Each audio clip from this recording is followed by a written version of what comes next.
Assalamualaikum warahmatullahi wabarakatuh. Salam dan bahagia. Perkenalkan, nama saya Dimas Putra Haji Adiatma dengan NIM 2019-008314. Dalam video ini saya akan membahas atau menjelaskan materi mengenai semua isi dari perilaku organisasi yang sebelumnya sudah dibahas dalam kelas. Baik, untuk mempersingkat waktu, langsung saja kita memasuki sesi pembacaan materi yang akan saya jelaskan semuanya. Yang pertama adalah organizational behavior, atau yang bisa disebut juga dengan perilaku organisasi. Pengertian: Robbins and Jukes pada tahun 2005 pernah melakukan penelitian mengenai perilaku organisasi yang mendapatkan sebuah kesimpulan bahwa perilaku organisasi adalah studi tentang apa yang dilakukan orang-orang dalam organisasi dan bagaimana perilaku mempengaruhi kinerja organisasi,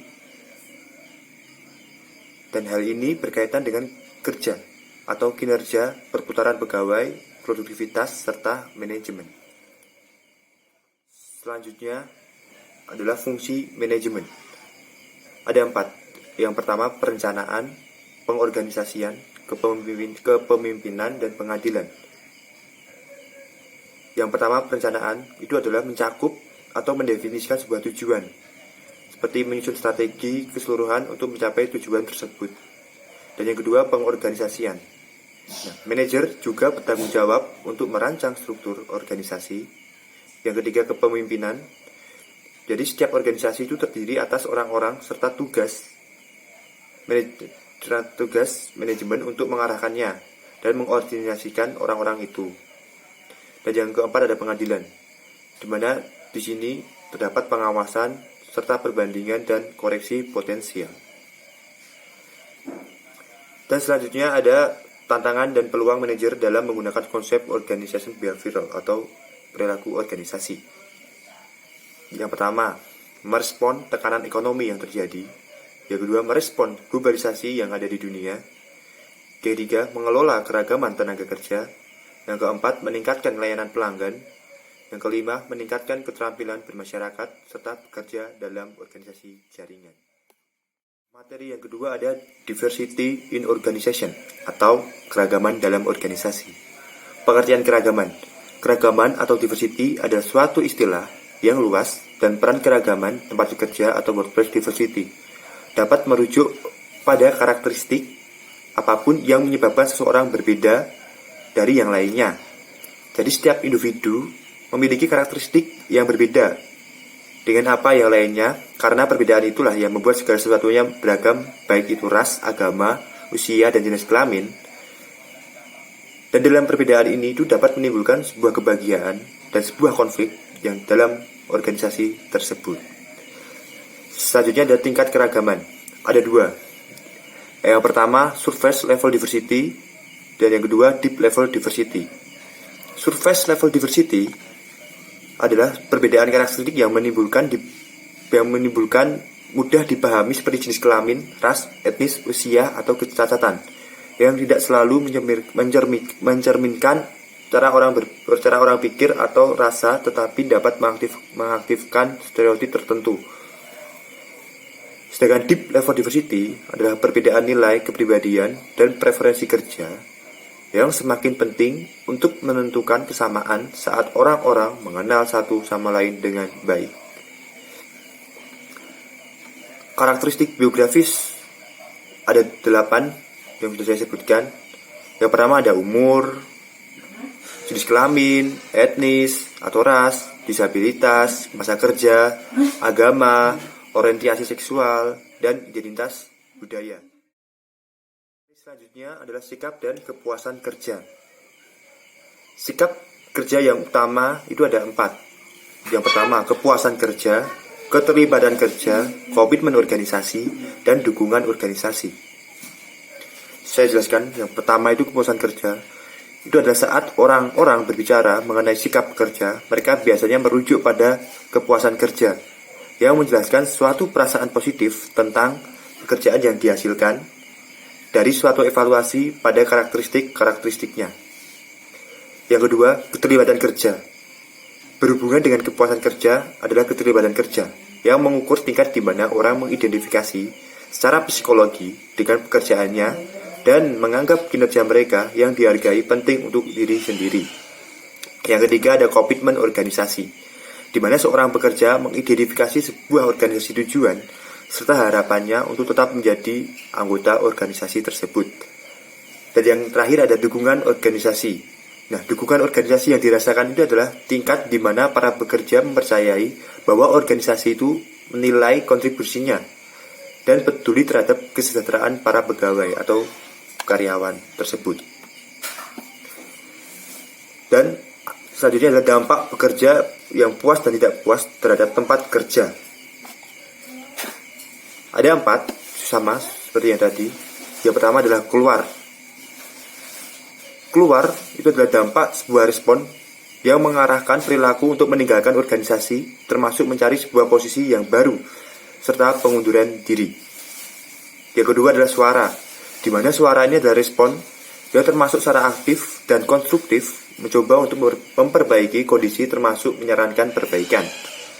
Yang ketiga, kesetiaan, di mana respon ini berarti secara pasif tetapi optimis menunggu kondisi membaik. Dan yang terakhir adalah pengabaian. Apabila respon pengabaian secara pasif membiarkan kondisi-kondisi itu memburuk, termasuk absen atau keterlambatan kronis, berkurangnya usaha, dan tingkat kesalahan yang bertambah. Selanjutnya adalah emotion and mood. Pengertian emosi atau emotion adalah perasaan intens yang diarahkan pada seseorang atau sesuatu. Sedangkan pengertian mood adalah perasaan yang kurang intens dibandingkan emosi yang tidak diarahkan dan terkadang muncul tanpa ada kejadian yang menstimulirkan. Sumber emosi dan suasana hati itu ada banyak. Yang pertama, kepribadian, waktu, cuaca, stres, aktivitas, umur, serta jenis kelamin. Aplikasi perilaku organisasi terhadap emosi dan suasana hati dapat dilihat bagaimana manajer dapat memengaruhi suasana hati karyawannya dengan beberapa aplikasi seperti yang pertama saat seleksi. Salah satu implikasinya adalah bukti uji kecerdasan emosional bahwa pemberi kerja seharusnya mempertimbangkan sebuah faktor dalam merekrut pekerja, khususnya untuk pekerjaan yang menuntut tingkat interaksi sosial yang tinggi. Aplikasi yang kedua adalah pengambilan keputusan, di mana suasana hati dan emosi itu tampaknya membantu orang dalam hal mengambil keputusan. Karena orang-orang yang dalam suasana hati yang baik itu mengalami emosi positif lebih mungkin dibandingkan yang lain untuk menggunakan pengalaman untuk mengambil keputusan yang cepat. Emosi positif juga meningkatkan keahlian memecahkan masalah, sehingga orang-orang positif menemukan solusi-solusi masalah yang baik. Aplikasi yang ketiga adalah kreativitas, di mana orang-orang dalam suasana hati yang baik itu cenderung lebih kreatif daripada orang dalam suasana hati yang buruk. Mereka akan menghasilkan banyak ide dan pilihan, serta mereka akan berpikir ide mereka itu orisinal. Aplikasi yang keempat adalah motivasi. Dalam sebuah penelitian yang meminta 2 kelompok orang untuk memecahkan sejumlah teka-teki kata, dan hasilnya kelompok dengan suasana hati yang positif melaporkan ekspektasi yang lebih tinggi untuk dapat memecahkan teka-teki tersebut, sehingga mereka berusaha lebih keras dan sebagai hasilnya dapat memecahkan lebih banyak teka-teki.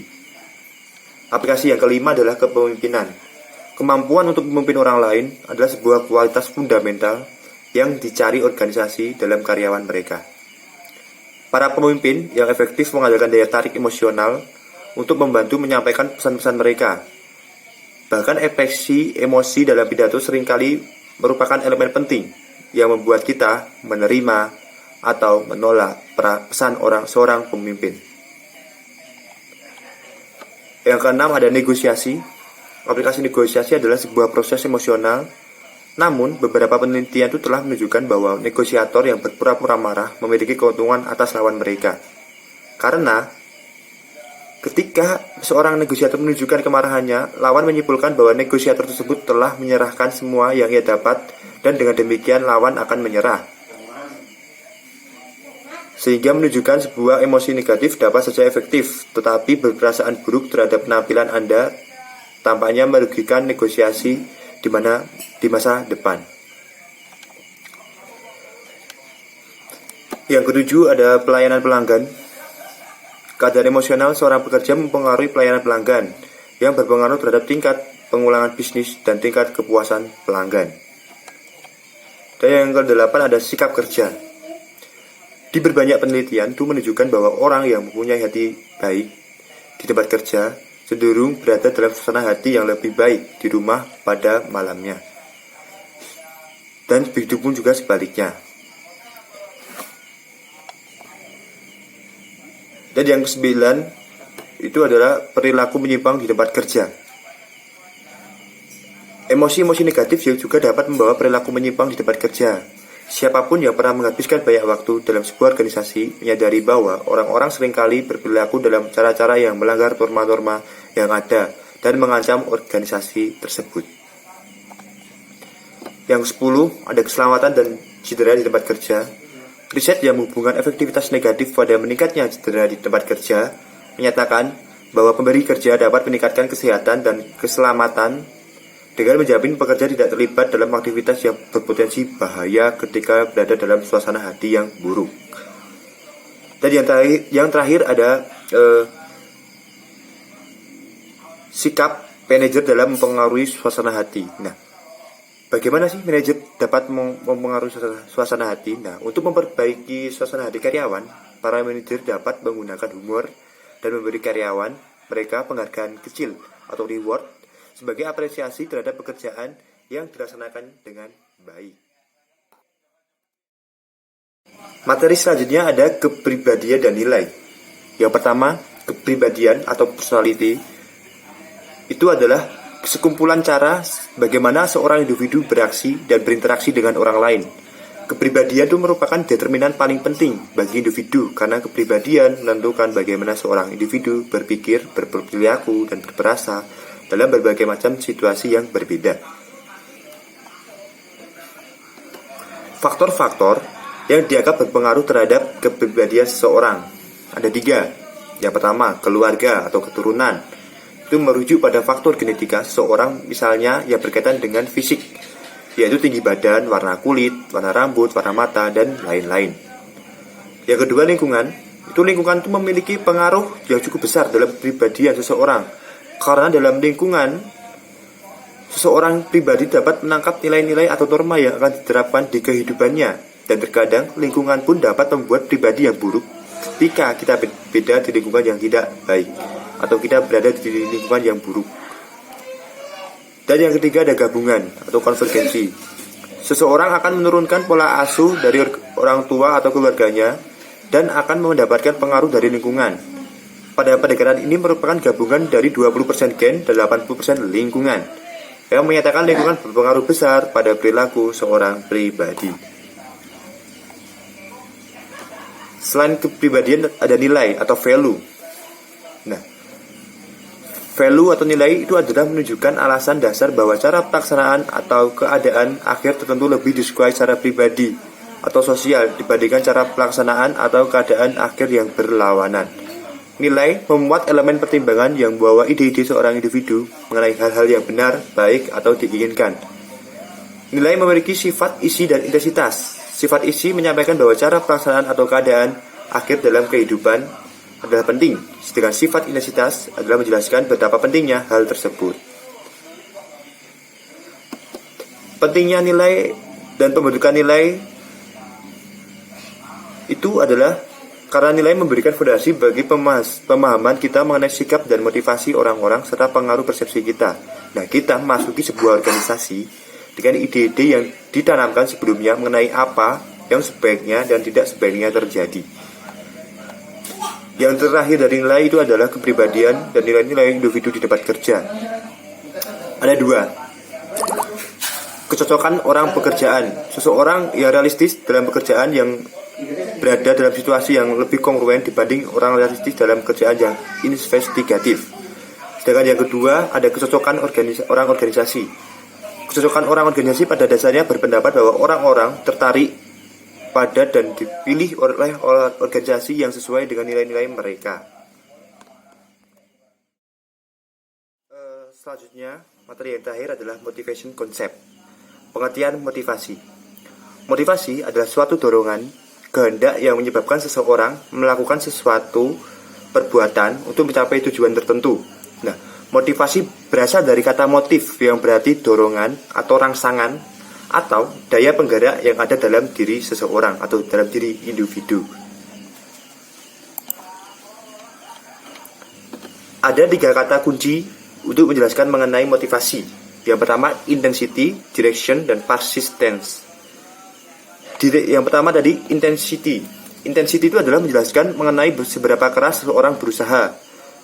Sedangkan yang kedua, direction, itu menjelaskan mengenai tujuan perusahaan yang didorong oleh kerja keras orang tersebut.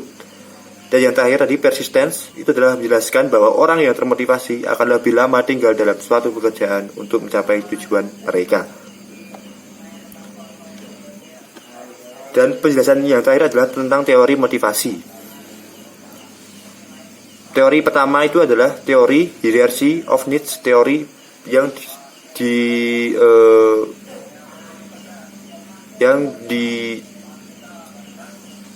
dipikirkan oleh Abraham Maslow atau yang dibuat oleh Abraham Maslow. Yang pertama, dalam teori tersebut ada psikologikal, yaitu mencakup rasa lapar, haus, atau kebutuhan psikologi yang lainnya. Yang kedua ada safety, yaitu kebutuhan akan keamanan dan perlindungan dari bahaya fisik dan mental. Yang ketiga ada sosial, di mana kasih sayang, rasa memiliki, penerimaan dan persahabatan itu masuk dalam sosial. Dan yang keempat ada esteem. Esteem di sini ada 2 ya. Yang pertama untuk internal dan untuk eksternal. Untuk internal itu ada harga diri, otonomi dan prestasi, dan untuk eksternal itu ada status, pengakuan dan perhatian. Dan yang terakhir dalam teori motivasi hierarchy of needs teori by Abraham Maslow itu ada self-extolation, yaitu tentang apa yang kita mampu lakukan seperti bertumbuh, mencapai potensi kita, dan pemenuhan diri kita. Teori yang kedua ada teori Maxwell's Theory of Needs. Teori ini berfokus pada 3 kebutuhan, yaitu kebutuhan pencapaian atau needs for achievement. Yang kedua ada kebutuhan kekuasaan atau need for power. Dan yang terakhir ada kebutuhan hubungan, needs of affiliation. Teori motivasi yang ketiga adalah motivasi pencapaian. Nah, orang yang memiliki kebutuhan yang tinggi untuk pencapaian tidak selalu membuat seseorang menjadi manajer yang baik, terutama pada organisasi besar. Hal ini dikarenakan orang yang memiliki motivasi pencapaian yang tinggi cenderung tertarik dengan bagaimana mereka bekerja secara pribadi dan tidak akan mempengaruhi pekerja lainnya untuk bekerja dengan baik.